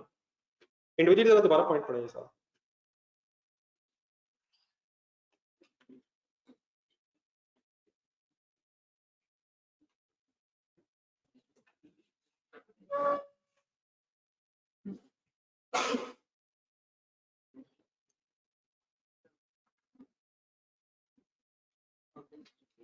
Ji sir जी, अपना जरा accounting का knowledge ज़हन बनाया जरा depreciation का, और ये बताएं डेप्रिसिएशन एसेट की स्टार्ट कब होती है। सही वर्ड बोलिएगा, सही वर्ड बोलिएगा। नहीं, मेरा ख्याल अवेलेबल फॉर यूज वर्ड्स पढ़े हुए। Depreciation begins when the asset is available for use. तो इन्हीं वर्ड्स को जरा ज़हन में रख के बताएं, डेप्रिसिएशन आपके ज़हन के मुताबिक कब से चार्ज होनी चाहिए थी। 1 अप्रैल से। 1 अप्रैल से प्रोडक्शन शुरू हुई है यार। असल में अवेलेबल फॉर यूज का मतलब है कि वो इस्तेमाल के काबिल हो जाए। इट डजंट रियली मींस कि वो एक्चुअली यूज हो रहा है या नहीं हो रहा। अगर एक्चुअली यूज नहीं भी हो रहा तो depreciation begins when the asset is available for use, क्योंकि चीजें पड़ी भी पुरानी हो जाती हैं। मसलन फॉर एग्जांपल आपने एक नई मर्सिडीज ली है और अपने गैराज में खड़ी कर ली आपने। जब आपने मर्सिडीज ले ली तो आपके जहन में आई यार मैं लाहौर की सड़कों पे गरीबों के साथ, आपने कहा मैं जहाज ले लेता हूँ। अल्हम्दुलिल्लाह आपने अपने घर के ऊपर रनवे बनवाया, जहाज खरीद लिया। अल्हम्दुलिल्लाह हेलीकॉप्टर भी बच्चा वाला है, एक वो भी खरीद लिया। लेकिन अब जरा आखिरी बात जरा ध्यान से, आप सपोज अपना जहाज में ड्राइव करते रहे, 3 साल बाद अगर आपकी नजर अपनी उस पुरानी मर्सिडीज पर पड़े तो वो डेफिनेटली उस हाल में नहीं होगी, हालांकि आपने इस्तेमाल नहीं भी की, तो चीजें पड़ी भी पुरानी हो जाती हैं। बस आप वापस आ जाए। तो डेप्रिसिएशन बिगिंस, नहीं मैंने वैसे विजुलाइज करवाया। मोबाइल्स भी हम ले लेते हैं बड़े शौक से, फिर नया ऐड आता है, पुराना नजरों से गिर जाता है, वो कहीं इधर उधर ही होता है। अगर हम अफोर्ड कर सकते हो तो बेचारा पता नहीं किधर किधर रह जाता है, लेकिन वो जैसा भी होता है कुछ अरसे बाद वैसा नहीं होता। तो चीजें पड़ी आउटडेट भी हो जाती हैं, ऑब्सोलीट भी हो जाती हैं, सुने वर्ड्स कभी, आउट ऑफ फैशन हो जाती हैं, उससे भी उनकी मार्केट वैल्यूज डाउन हो जाती हैं। तो depreciation begins when the asset is available for use. तो अगर इन्हीं वर्ड्स को ध्यान में रखा जाए, वापस आने से पूरा वापस नहीं। तो what should be the date of depreciation, 1 फरवरी या 1 अप्रैल। अब किया क्या गया, अप्रैल से स्टार्ट की गई है, हालांकि चार्ज होनी चाहिए थी, फाइनल वर्ड्स बोलो, 1 फरवरी से चार्ज होनी चाहिए थी। इट मींस 2 महीनों की डेप्रिसिएशन, फरवरी मार्च की डेप्रिसिएशन कम चार्ज। कहां से चार्ज है, 1 अप्रैल से। कहां से होनी चाहिए थी, इन अदर वर्ड्स जरा ईयर एंड ज़हन बनाएं, 31 दिसंबर ईयर एंड, अप्रैल से लेके मंथ्स काउंट करें जरा, 9 मंथ्स की चार्ज हुई होगी, हालांकि 11 मंथ्स की चार्ज होनी चाहिए थी। 1 नवंबर से दिसंबर 11 मंथ्स की चार्ज होनी चाहिए थी, लेकिन 9 मंथ्स की चार्ज हुई, तो 2 महीनों की कम चार्ज हुई।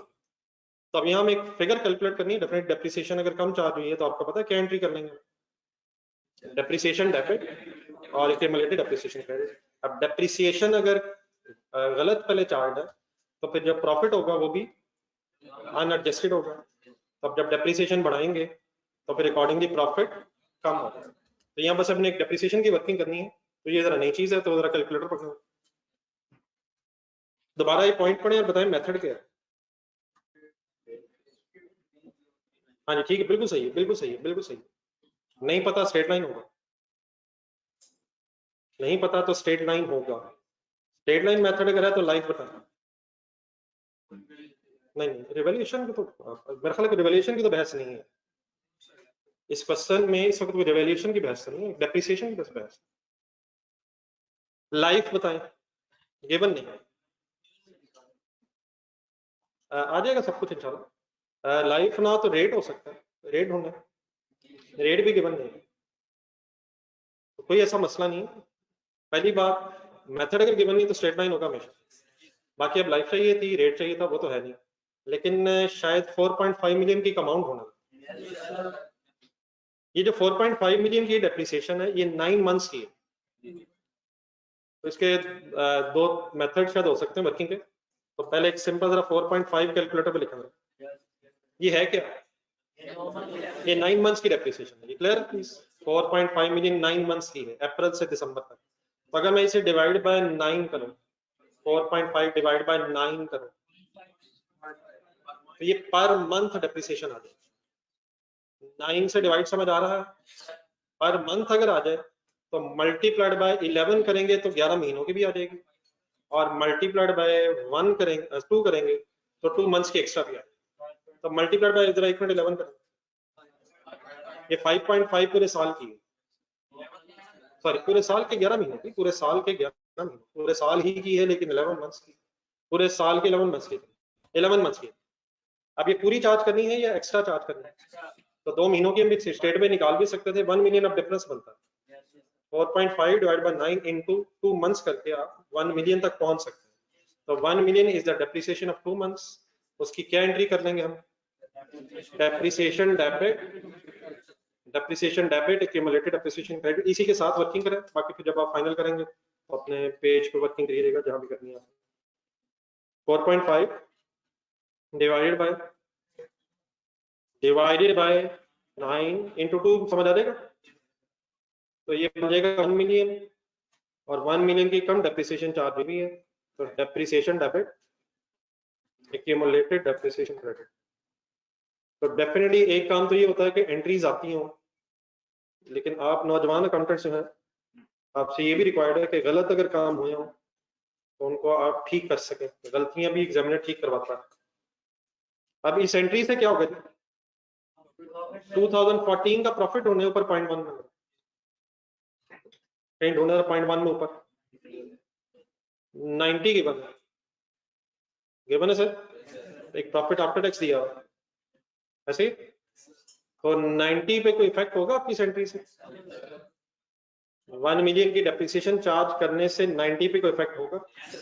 90 प्लस 1 डेप्रिसिएशन चार्ज होने से प्रॉफिट कम हो जाएगा। तो आप 2014 का प्रॉफिट जब अपनी statement of changes in equity में लेंगे तो वो फिर 89 लेंगे, 90 माइनस 1 डेप्रिसिएशन 89 पे लेंगे। उसी तरह जिस तरह थोड़ा पहले हमने 7 माइनस किया था, लेकिन 7 की जगह यहाँ 1 मिलियन है, तो 890 में से कितना माइनस करेंगे?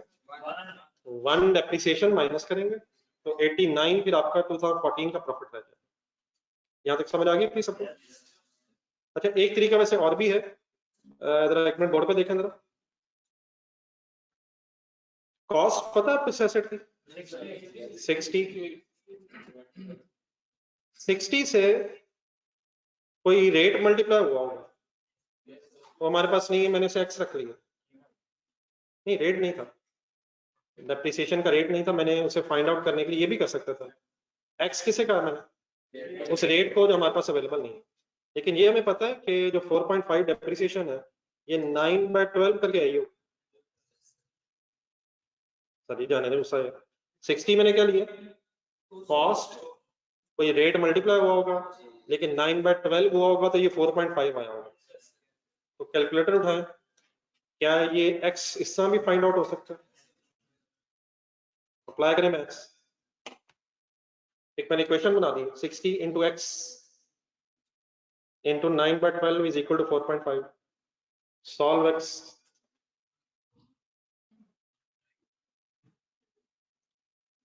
क्या मैथ्स के हालात भी वही तो नहीं है? क्या ये भी एग्जाम तो नहीं है अकाउंटिंग की तरह? 0.1 आएगा। 0.1 का मतलब 10% नहीं, 1 मिलियन नहीं, अभी पर रेट आया, अभी अमाउंट नहीं है। इतने जादू कोई नहीं सीख रहे, जादू नहीं है। एक्स जो है 0.1 आया है, 0.1 का मतलब ये रेट आया है। 10% 0.1 हो गए, 10% 0.1 हो गए। तो व्हाट इज एक्स? 0.1 मीन्स 10%। ये थोड़ी सी वर्किंग लिखे जरा, ये भी नीचे जगह, पेज के नीचे जगह और करके नहीं, और ये क्वेश्चन नहीं बन रही, क्वेश्चन रीअरेंज हो जाएगी मैडियर। 4.5 है इधर,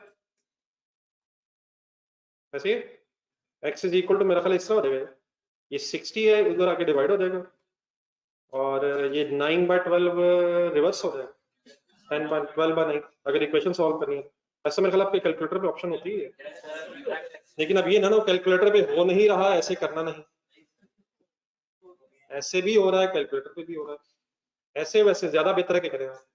ये आपने बचपन में सीखा, कैलकुलेटर पे सही इक्वेशन ना बने तो फिर ऐसे कहेंगे 0.1 कहाँ से जा रहा है। तो इक्वेशन रीअरेंज में लिखी है एक्स के लिए, एक्स इज इक्वल टू 4.5, उधर जाके डिवाइड हो गया 60 और 12 डिवाइड हो रहा है, उधर आके मल्टीप्लाई हो गया, 9 जो है डिवाइड बाय 9 हो गया। ये पता है किसी को नहीं? देख लो, मैंने भी आप लोगों से सीख के लिखा है। आंसर आ गया 0.1। 0.1 क्या है? 10% है। आप कैलकुलेटर पकड़े जरा, 60 इंटू 10% इंटू 11/12 करेंगे 5.5 इंशाल्लाह आएगा, और 2/12 करेंगे तो 2/12 भी कर सकते हैं, सीधा 2 महीनों की निकालनी है, 1 आ जाएगा। 60 इंटू 10% इंटू 2/12 हो सकता, 2 महीनों की एक्स्ट्रा निकालनी है ना, तो 2/12 करेंगे तो पूरा 1 आ जाएगा। तो ये वो 1 मिलियन है जो एक्स्ट्रा हमने डेप्रिसिएशन फाइंड आउट करना। बहरहाल डेफिनेट दोनों तरीके जरूरी नहीं है, लेकिन होपफुली दोनों पता हो चल गए आपको। बाकी क्वेश्चन होमवर्क रखें, ये अटेम्प्ट करना कंपलसरी है और इसमें कोई इशू नहीं है, जो नई चीज थी वो मैंने बता दी है। मीनवाइल जरा पेज नंबर 47 ढूंढना जरा जी, यहाँ क्वेश्चन साइलेंट है, अच्छा कि आपने बोल दिया। नीचे एक सेकंड, पेज नंबर कौन सा है? तो 92 पे ही रहे, एक मिनट, इसकी जरा रिक्वायरमेंट पढ़े। हाँ जी, कंपनीज एक्ट वगैरह तो वही है जो मैंने आपको बताया जी। इसमें बताएं कंपैरेटिव अगर इंफॉर्मेशन हुई तो कंपैरेटिव बनाएंगे और टोटल भी बनाएंगे। टैक्स इग्नोर कर देंगे, वो नीचे लिखा हुआ है, लेकिन टैक्स अभी आपके उस तरह से सिलेबस में भी नहीं है।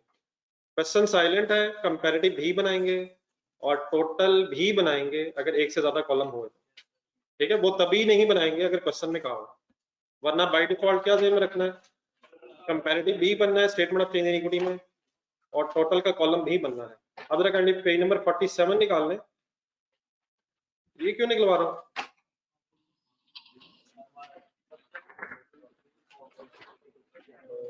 रजिस्टर में चेक करें जरा, इस पेज नंबर 47 पे कुछ किया आपने?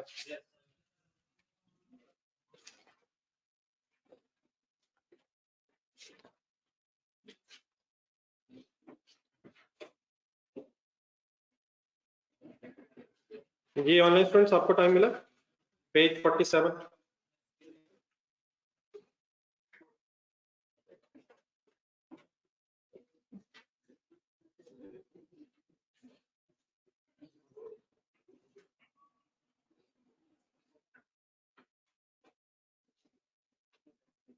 अच्छा बेटा, इसकी रिक्वायरमेंट पड़ेगी जरा क्वेश्चन नंबर 1 की। नहीं बेटा, लिखा हुआ था prepare entries to record revaluation surplus या loss on each of the above evaluation date. Question में सिर्फ रिवैल्यूएशन सरप्लस या लॉस की एंट्री रिक्वायर्ड थी रिवैल्यूएशन डेट्स पे। बाकी जो एंट्रीज हैं, एसेट खरीदा, डेप्रिशिएट हुआ, एलिमिनेशन हुई, सरप्लस ट्रांसफर हुआ, वो एंट्रीज रिक्वायर्ड नहीं है। दोबारा रिक्वायरमेंट पढ़े, सिर्फ किस डेट पे क्या रिक्वायर्ड था? 3 रिवैल्यूएशन डेट्स आई हैं कौन कौन सी देख के बोले? 31 दिसंबर 13, 15 साल का गैप भी है, एंड 17। तो आपसे सिर्फ रिक्वायर्ड ये था कि आप 31 दिसंबर 13, 15 और 17 पे एंट्रीज करें।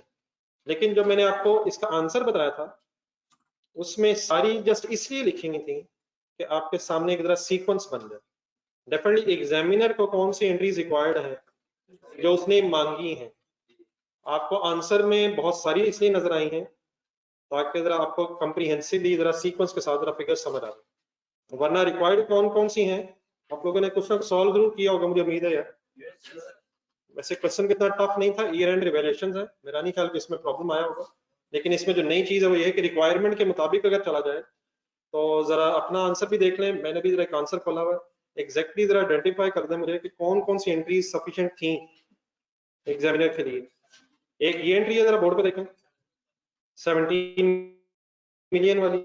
आप भी जरा अपनी हाईलाइट आपने हो सकता है सारी की हो क्योंकि मैंने कल ये बात बताई नहीं थी, लेकिन नेक्स्ट टाइम से कभी फॉर एग्जांपल अगर आप इस तरह से रिक्वायरमेंट देखें तो फिर बाकी सारी एंट्रीज अगर करें भी तो पता होना चाहिए कि एग्जामिनर को ये रिक्वायर्ड नहीं। अपनी वर्किंग्स में हो सकता है इवन देन आपको करनी पड़े, लेकिन एग्जामिनर को एक ये रिक्वायर्ड है। अच्छा, वैसे ये अंडरस्टूड बात है कि इन एंट्रीज तक आने के लिए भी वर्किंग्स करनी पड़नी है, तो ये हो सकता है बालर के ऊपर एंट्रीज ना की जाए, सिर्फ वर्किंग कर लें। इस तरह का काम हमने एक दफा पहले किया था यार, जिससे आप मुझे गुस्से से घुटते नहीं जाती है। ये पेज नंबर ढूंढे उधर आगे जाके 297, पेज नंबर 297, नहीं सॉरी 97 नहीं था, पीछे था 87 पे, 287 पे क्वेश्चन बार बार आपने रिवाइज भी किया मेरे साथ। इसमें भी हमने जरा पढ़े बी रिक्वायरमेंट। नहीं नोट्स नहीं थे यार, नहीं थे मेरे भाई, नोट्स नहीं थे। इसमें भी कहा था वो रिक्वायर्ड नहीं है, वो रिक्वायर्ड नहीं है, वो रिक्वायर्ड नहीं है, ब्रैकेट पढ़ी थी हमने, और सिर्फ रिवैल्यूएशन की एंट्रीज ही रिक्वायर्ड थी। तो यहाँ हमने कोशिश भी की थी कि एक दफा बाकी सब कुछ सोच के, लेकिन डेफिनेटली वर्किंग्स करनी पड़ी, या वर्किंग्स कर ली जाए या एंट्रीज कर ली जाए, लेकिन ये भी पता होना चाहिए कि एग्जामिनर को कौन सी रिक्वायर्ड है। हाँ डेफिनेटली आपको यहाँ तक पहुंचने के लिए कोई ना कोई वर्किंग या एंट्रीज लिखनी पड़ेंगी ताकि आपके पास पहले WDV आए और फिर आप कंपैरिजन कर सकें। हाँ लेकिन फिर आप एंट्रीज में टाइम चाहे वेस्ट ना करें, WDV की एज इट इज वर्किंग भी की जा सकती है। ठीक है, बहरहाल जो इसमें मेन एंट्रीज है ये मेरे साथ जरा डिस्कस कर लीजिएगा, इनमें इशू तो नहीं, ये 17 वाली ठीक है। जिन लोगों ने किया हुआ डेफिनेटली मैं उन्हीं से कंसर्न हूँ, और वो सारे हैं। नेक्स्ट बताएं किस डेट वाली एंट्री रिक्वायर्ड है? 31 दिसंबर 15 पे एंट्री हुई है, देख के बोले कौन सी है। सरप्लस डेबिट 13 है, ढूंढे ढूंढे ढूंढे, मिल रही। लॉस डेबिट कितना है? 26 है, और बिल्डिंग क्रेडिट 39, ये सही है। और फाइनली आखिरी एक एंट्री है 17 के एंड पे, एंट्री बोले क्या?